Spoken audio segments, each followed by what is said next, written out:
So when I was reading the rest of these pages that were assigned today, a couple of things that are interesting got brought up. First off, I would like to talk about when they were walking as a group. In the story, in the book, it talked a lot about how they would walk in a lot of fear and anxiety because when they're walking in the streets during this war and everything bad is going on, they never know if there's going to be a stray bullet their way. And honestly, when I think about it, it's just like, wow, there's so much anxiety that goes into that. Like, I literally get like a little anxiety when I'm late to something, and they're getting living in such a terrible time where they can't even go outside in fear of them getting shot.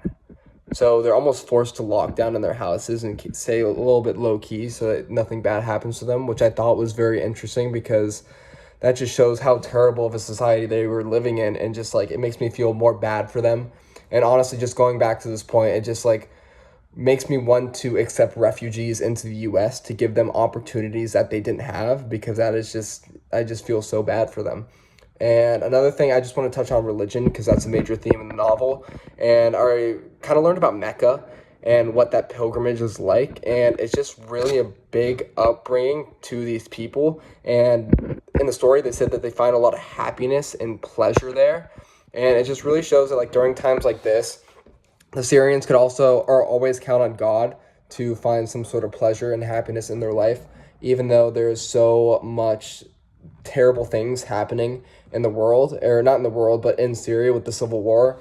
And it kind of makes me think that when they were being refugees and then when they were kind of traveling to Europe and the US, even though they had to leave their families, all these terrible things were happening, they were able to find some sort of happiness and pleasure with God.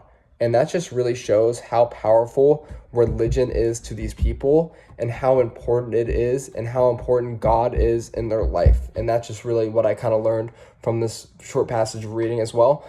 And then also uncertainty is a major theme because they don't know what's going to happen. They're sitting in their homes not knowing what is going to happen outside because the government is so cruel and unpredictable that they just don't know what's happening. And that can just cause so much anxiety as a person. And I just feel bad that they're just sitting in uncertainty, or they were in the past, but in the book, they were sitting in uncertainty of not knowing what's going to happen. Could they get bombed? Could they get shot? Can someone storm in their house? It's just crazy how uncertain and how much fear these people were living in constantly.